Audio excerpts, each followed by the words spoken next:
السلام عليكم، ازيكم عاملين ايه؟ يا رب تكونوا بخير. ربنا يسعد اي حد بيحط لي لايك ويفرح قلبه بكل اللي يتمناه. النهارده كده الفيديو المنتظر، هنغير خلاص المطبخ على الاخر خالص.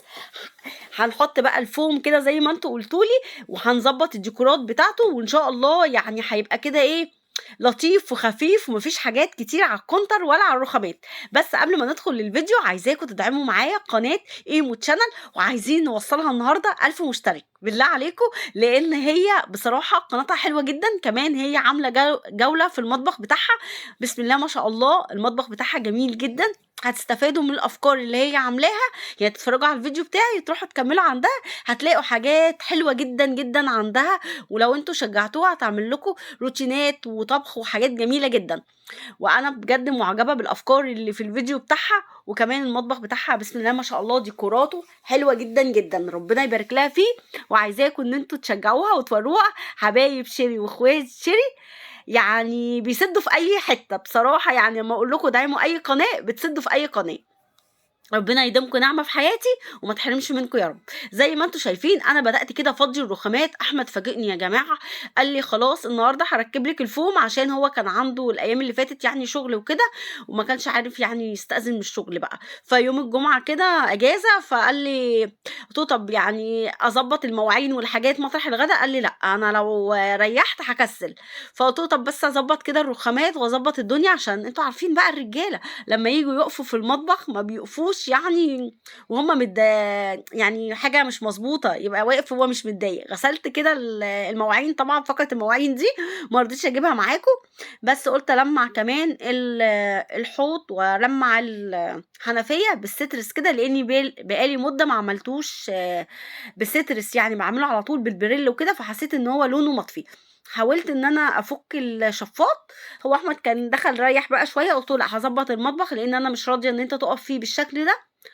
فانا فكيت الشفاط على قد ما اقدر، مش عارفه ترس ترسه فظيعه جدا، ما اعرفش في ايه. فانا فكيت الشبكه كده والمروحه بتاعته، وقلت ايه، نص العمى ولا العمى كله يعني. حطيت عليه بقى سترس وعشت حياتي، وشويه بريل كده، وبالفرشه اللي انا كنت جايباها من المنشيه للبوتاجاز، نفعت جدا جدا. كمان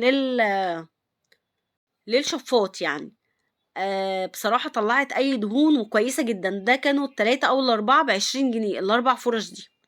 بصوا بقى، دعكته كده واديته دعكة معتبرة، يعني على قد ما أقدر كده ظبطته. هو ما كانش بصراحة يعني مدهن قوي او عليه كميه دهون، لا كان يعني الى حد ما نضيف، بس انا ما اعرفش، كنت عايزه اخلعه من جوه وما عرفتش بصراحه. وما رضيتش بقى استنى لما هو يقوم من النوم، هيقول لي انت مستنياني لما اقوم من النوم واعمل اللي انا عايزه اخلص واركب لك الفوم، لان انا جيت اركب الفوم ايديا مش مظبوطه، ما اعرفش في ايه عندي اليومين دول يعني. تحسوا ايدي بتترعش، الدنيا مش مظبطه معايا. الله المستعان يعني. فما قدرتش صراحه ان انا اركبه لوحدي. ما اعرفش، ما عنديش يعني ايه مجهود اللي هو الصبر ان انا اعمل الحاجه. مسكت كده الحوض، بصوا خليته بيلمع بره ومن جوه وزي الفل، والصفايه بتاعته برضو كنت غسلتها وظبطتها، وكله بقى تمام. السترس طب مش غلط على الاستانلس؟ لا، السترس غير الباور بتاع ماي واي. السترس بصراحه امن جدا، وكمان ريحته احسن من ماي واي خالص. انا ما بقتش اجيب الباور بتاع ماي واي، وبقيت اجيب السترس كده زي ما انتم شايفين. ريحته حلوه بالليمون وبالبرتقال، وكمان فيه باللافندر. يعني ممكن ان انا اتقبلها شويه. وكمان مش بيعمل بقع في الاستانلس ولا اي حاجه. وانا ما جربتش بصراحه اعمل بيه البوتاجاز، بس عملت بيه الحوض قبل كده لان كان مصفر جدا بقى زي الفل. وكمان زي ما انتم شايفين الشبكه بتاعه الشفاط زي الفل. يلا اللي ما عملتش بقى الشفاط بقى لها مده تقوم تشجع وتعمله معايا. طبعا بعد ما فضيت الرخامات خالص علشان اشوف الحاجات اللي انا هستغنى عنها والحاجات اللي انا حاسبها يعني، فلازم طبعا كنت افرز كل حاجه. فجبت بقى اسفنجه كده سبونشه من عند فتح الله، هي غاليه شويه ب10 جنيه، بس ناعمه على الرخامه. حطيت شويه بريل كده زي ما انتم شايفين. طبعا ما بحطش على الرخامه سترس ولا اي حاجه فيها مواد كيميائيه يعني قويه يعني، علشان طبعا ما تنقرش الرخامه وما تبوظهاش. بس هي تلميعه كده بسيطه هتروح الرخامه زي الفل. زي ما انتم شايفين برضو جبت الفوطه اللي هي الفايبر دي، وبدأت ان انا اشيل كل حاجة من عليها، مطرح طبعا البريل ومطرح الصابون وكده، مسحت بالشكل ده، ما كبتش مية ولا اي حاجة. بصوا بقى الرخامة بقت بتلمع ازاي، بقت بتلمع جدا جدا. عايزه اقول لكم ان انا الشكل بصراحه يعني جميل، نور المطبخ فعلا. اللون الابيض ده ليه تأثير السحر. هنا برضو الرف بتاع التوابل قلت اعمله بالمره زي ما انتم شايفين، وهسيب الفوم ده. انا عايزه اقول لكم الفوم ده حلو جدا، اللي هو عليه الاشكال، مركباه بقالي حوالي 3 شهور. استني يا لوجي، مركباه بقالي 3 شهور، ما طلعش ولا اي حاجه وزي الفل. يا رب بقى لما اركب الفوم الابيض. لوجي بتقول لكم وحشتوني، قولوا لهم، عايزه اقول لهم ايه؟ وحشتوني قوي قوي قوي، وحشتوها قوي قوي قوي. وبدات اعمل الجنب بتاع التلاجة هنا، لاني بعمله زي كده استوديو تصوير يعتبر، يعني ايه، باقي الديكور، يعني باقي الديكور كده زي ما انتم شايفين. فطبعا اهتميت بيه وغسلته زي ما انا عملت الرخامات يعني. بس بقى اديتها ايه، دعكه معتبره يعني، خليتها كده زي الفل. همسحها طبعا بالفوطه المايكرو وارجع لكم تاني. اهي خلاص كده مسحتها ولمعتها ونشفتها وكل حاجه بقت تمام.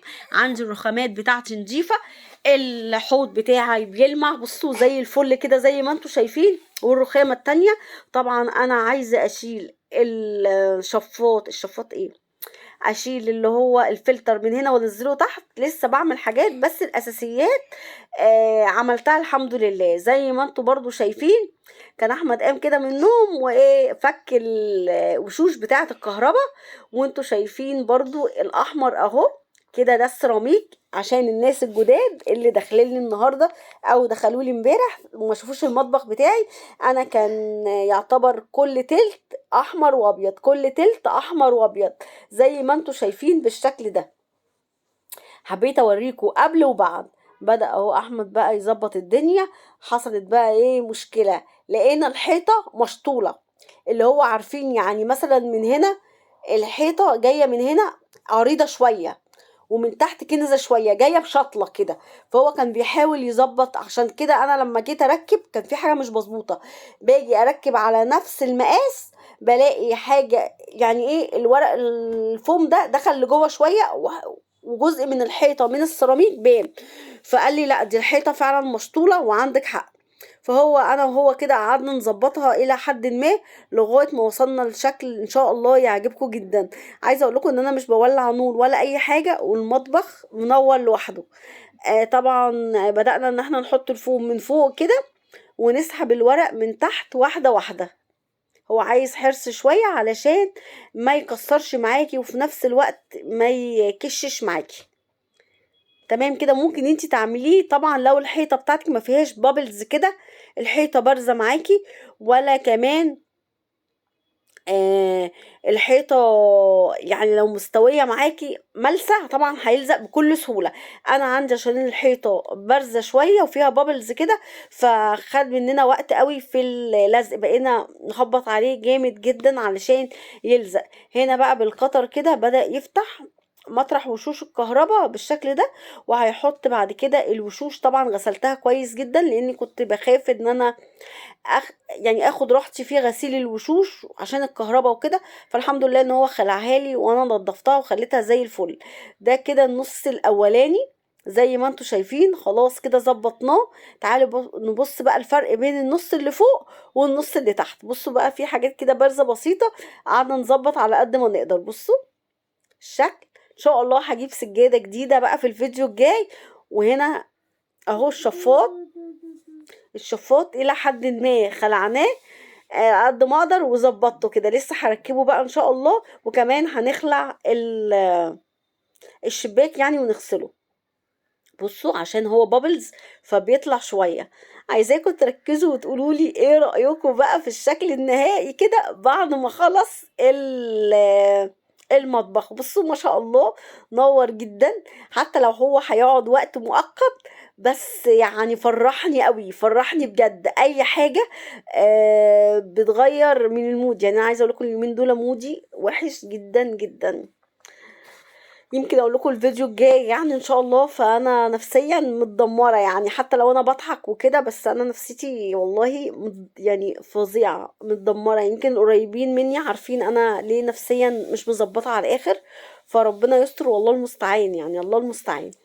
فنخلينا في الفيديو زي ما انا وعدتكم ان انا هخلص خالص كده. المطبخ كان بالشكل ده، ايه رأيكم فيه؟ يعني انا فرحانة. بصوا بقى الابيض كده، الفوم مع المطبخ، الدواليب شكله تحفة. بدأت هنا امسح البرطمانات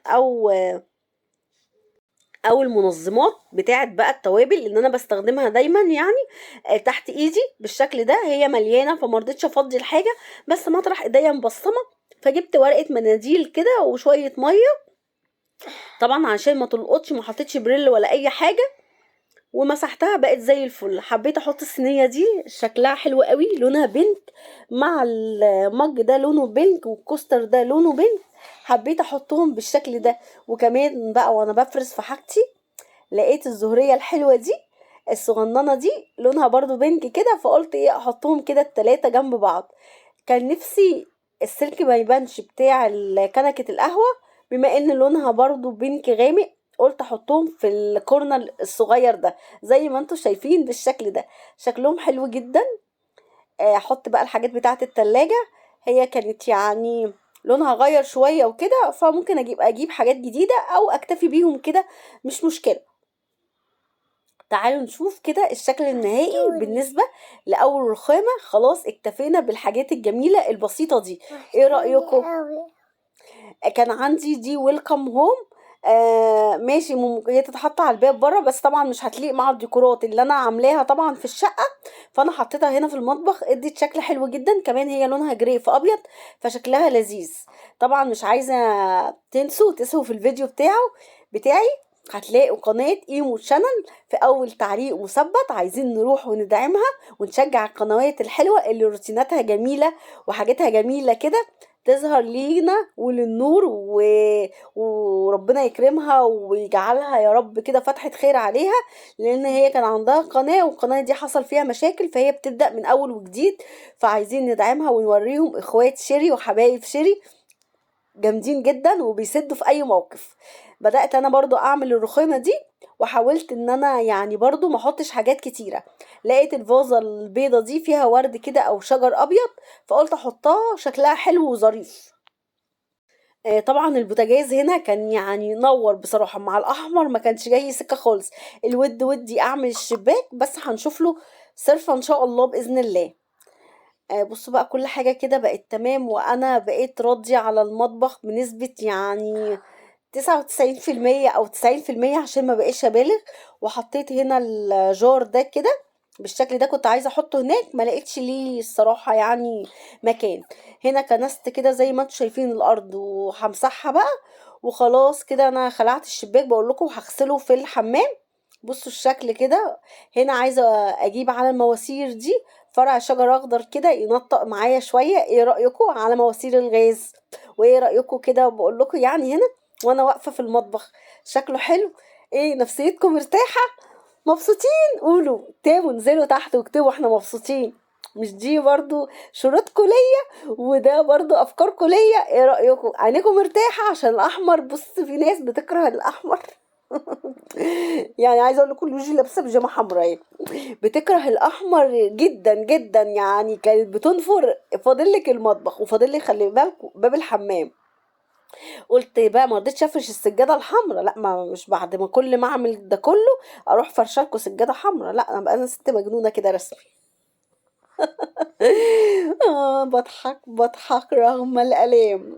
ما علينا يا جماعه. بصوا بقى، انا قلت اشرب كوبايه نسكافيه في المطبخ بقى الجديد. يعني انا حاسه ان انا غيرت المطبخ، شكله حلو قوي من بره. يعني لسه طبعا هكمل فيه حاجات بكره معاكم عشان الفيديو ما يطولش عليكم، لاني انا ببقى لازم ان انا افصل هنا. طب تفصلي هنا ليه؟ عشان عندي ترويق لسه البيت، ولسه ما جايب السوق وعمل الاكل والحاجات دي كلها، فبتاخد وقت. وانا كنت بفصل الفيديو كتير جدا، يعني عملت البوتاجاز فصلت الفيديو، عملت حاجات في الذرة فصلتها. فلسه بقى بكره ان شاء الله نجيب سجادة جديدة، ونجيب شوية حاجات هيبقى مفاجأة ان شاء الله بإذن الله.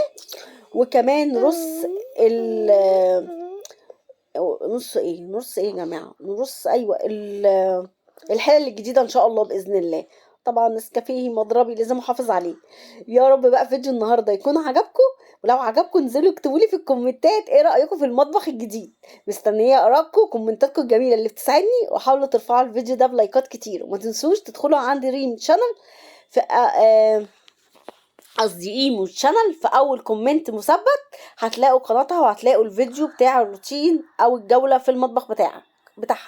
بحبكم في الله، والسلام عليكم ورحمة الله وبركاته. مستنية كومنتاتكم ماشي وتعليقاتكم الجميلة.